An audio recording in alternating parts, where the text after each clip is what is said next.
Oi pessoal, tudo bem? Eu sou a Prof. Samira e eu vim aqui hoje apresentar para vocês o meu projeto que se chama Deixa que eu te conto. Para cada vídeo eu faço a leitura de um conto ou de um texto literário, seja ele nacional ou internacional, no intuito de compartilhar com vocês essa experiência de leitura. Nessa segunda fase do projeto, eu estou fazendo a leitura de textos pela primeira vez. Então, textos que eu não havia lido antes. Para esse primeiro momento, então, dessa segunda etapa, eu escolhi esse livro da Clarice Lispector, que chama A Felicidade Clandestina, e eu vou ler nesse vídeo para vocês o quarto conto do livro. Vamos ao texto? Então, esse conto se chama Restos do Carnaval. Vou ler para vocês. Não deste último carnaval. Mas não sei por que este me transportou para a minha infância e para as quartas-feiras de cinzas, nas ruas mortas, onde esvoaçavam despojos de serpentina e confete. Uma ou outra beata, com o véu cobrindo a cabeça, ia à igreja, atravessando a rua tão extremamente vazia que se segue ao carnaval. Até que viesse o outro ano, e quando a festa ia se aproximando, como explicar a agitação íntima que me tomava? Como se enfim o mundo se abrisse de botão que era em grande rosa escarlate. Como se as ruas e as praças do Recife, enfim, explicassem para que tinham sido feitas. Como se vozes humanas, enfim, cantassem a capacidade de prazer que era secreta em mim. Carnaval era meu. No entanto, na realidade, eu dele pouco participava.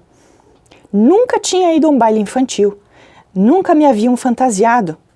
Em compensação, deixavam-me ficar até umas 11 horas da noite à porta do pé de escada do sobrado onde morávamos, olhando ávida os outros que se divertiam.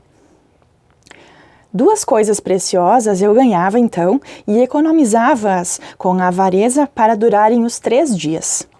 Um lança-perfume e um saco de confetes. Está se tornando difícil escrever, porque sinto como ficarei de coração escuro ao constatar que, mesmo me agregando tão pouco à alegria, eu era de tal modo sedenta que um quase nada já me tornava uma menina feliz. E as máscaras? Eu tinha medo, mas era um medo vital e necessário, porque vinha de encontro à minha mais profunda suspeita de que o rosto humano também fosse uma espécie de máscara.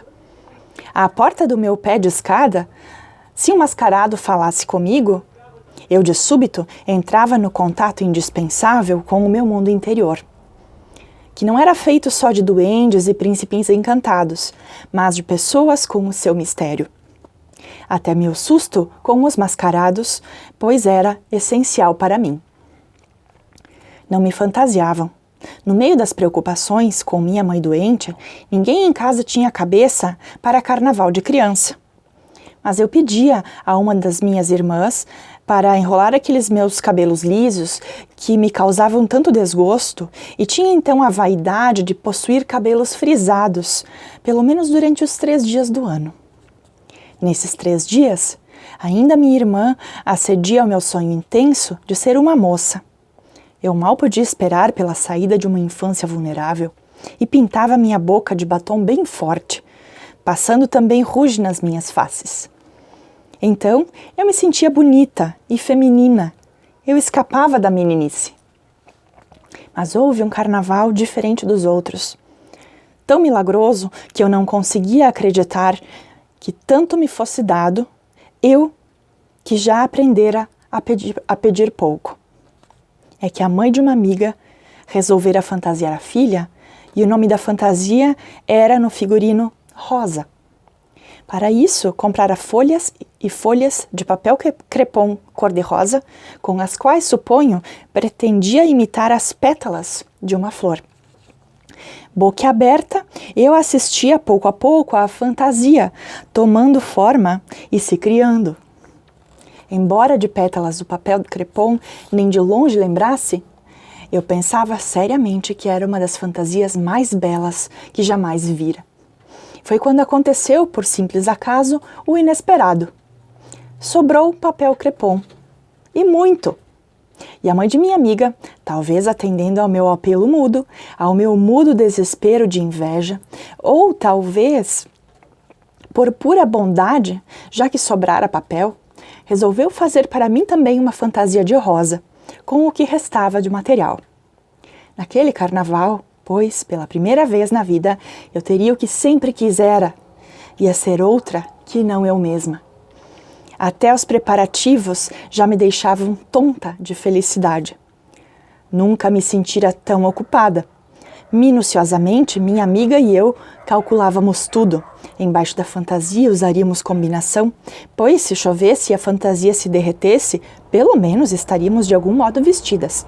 A ideia de uma chuva que de repente nos deixasse, nos nossos pudores femininos de 8 anos, de combinação na rua, morríamos previamente de vergonha. Mas Deus nos ajudaria. Não choveria. Quanto ao fato de minha fantasia só existir por causa das sobras de outra, engoli com alguma dor meu orgulho que sempre fora feroz e aceitei humilde o que o desejo me dava de esmola. Mas por que exatamente aquele carnaval, o único de fantasia, teve de ser tão melancólico?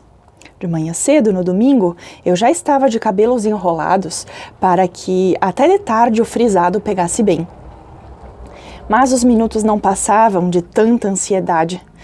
Enfim, chegaram 3 horas da tarde. Com cuidado para não rasgar o papel, eu me vesti de rosa. Muitas coisas que me aconteceram são piores que estas. Eu já perdoei. No entanto, essa não posso sequer entender agora. O jogo de dados de um destino é irracional? É impiedoso. Quando eu estava vestida de papel crepom, todo armado, ainda com os cabelos enrolados e ainda sem batom e ruge, minha mãe de súbito piorou muito de saúde. Um alvoroço repentino se criou em casa e mandaram-me comprar depressa um remédio na farmácia. Fui correndo vestida de rosa, mas o rosto ainda nu não tinha a máscara de moça que cobriria minha tão exposta vida infantil. Fui correndo, perplexa, atônica, entre serpentinas, confetes e gritos de carnaval. A alegria dos outros me espantava. Quando horas depois a atmosfera em casa acalmou-se, minha irmã me penteou e me pintou, mas alguma coisa tinha morrido em mim. E como nas histórias em que eu havia lido sobre fadas que encantavam e desencantavam pessoas, eu fora encantada. Não era mais uma rosa. Era de novo uma simples menina. Desci até a rua e ali, de pé, eu não era uma flor. Era um palhaço pensativo de lábios encarnados. Na minha fome de sentir êxtase, às vezes começava a ficar alegre, mas com remorso lembrava-me do estado grave de minha mãe e de novo eu morria. Só horas depois é que veio a salvação. E se depressa agarrei-me a ela, é porque tanto precisava me salvar. Um menino de uns 12 anos, o que para mim significava um rapaz, esse menino, muito bonito, parou diante de mim e, numa mistura de carinho, grossura, brincadeira e sensualidade, cobriu meus cabelos já lisos de confete. Por um instante, ficamos nos defrontando, sorrindo, sem falar. E eu, então, mulherzinha de 8 anos, considerei pelo resto da noite que enfim alguém me havia reconhecido. Eu era, assim, uma rosa. Mais um texto estonteante da Clarice. Enquanto eu leio, eu consigo viajar, eu consigo vivenciar momentos da minha infância, momentos que a minha imaginação viveu, situações em que eu também me sentia assim, deslocada ou apreensiva, ansiada por algo. E eu admiro muito essa capacidade que a Clarice tem de colocar o leitor dentro do pensamento desse personagem, a gente acompanha todo o raciocínio, todo o entremeio, toda a hesitação do personagem. E isso torna um personagem muito humano, muito real. Estou gostando muito de ler esse livro com vocês. Deixa aí no comentário o que vocês estão achando também. Um abraço e até o próximo vídeo.